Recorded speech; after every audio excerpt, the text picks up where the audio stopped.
Саламатсызбы? Биз жана Дүйнө телебөрүсүнүн үй шартында тартылган кезектеги чыгарылышын сунуш кылабыз. Кызматыңызда мен Али Токтакунов.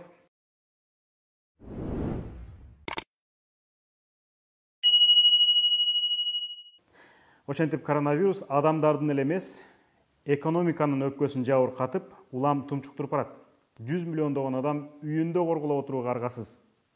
Ишканалар биринин артынан бири жабылууда. Мына ушундай шартта дүйнө өлкөлөрү экономиканы жасалма дем алдырууга өтүштү. Тактап айтканда, айрым өлкөлөр 2008 жылкы финансылык кризисте бөлбөгөн, анда бөлгөн акчадан дагы чоң каражаттарды бөлүп жатышат. Өзгөчө бай өлкөлөр 100 миллиарддаган, триллиондогон акчаларын чыгарышты.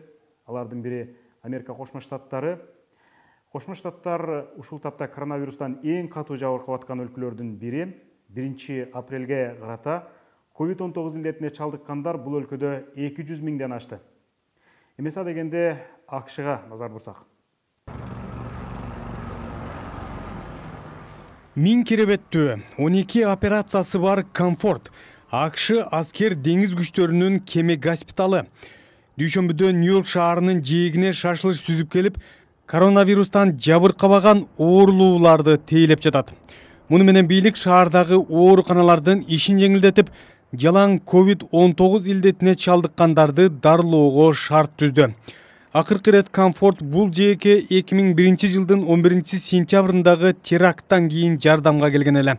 Нью-Йорктуктардын башынан азыр андан кем эмес оор күндөр өтүүдө.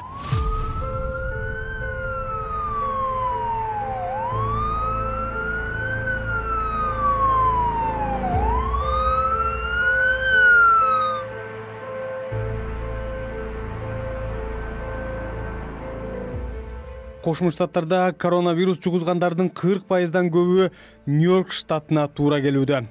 Өлкөгө каржылык жардам берүү боюнча мыйзам каралып жатканда, Нью-Йорктун 14-округунан шайланган Александра Ocasio-Cortez'тин туталанганы бекеринен эмес. Мен өлкөбүздөгү бирден бир катуу жабыркап жаткан шаардын эң катуу жабыркаган аймагынын өкүлүмүн.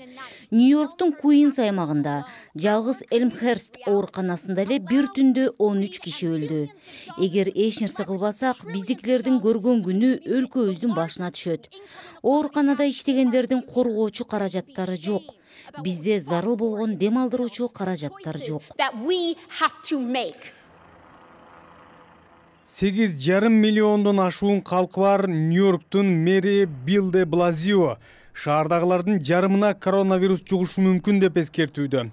COVID-19 илдети штатта али туу чокусуна жете электигин билдиришип, Нью-Йорк медициналык жабдыктарга, бет каптан тарта коргоочу кийимгече дарыгерлердин өзүнө өтө муктаж деп какшап келатышат.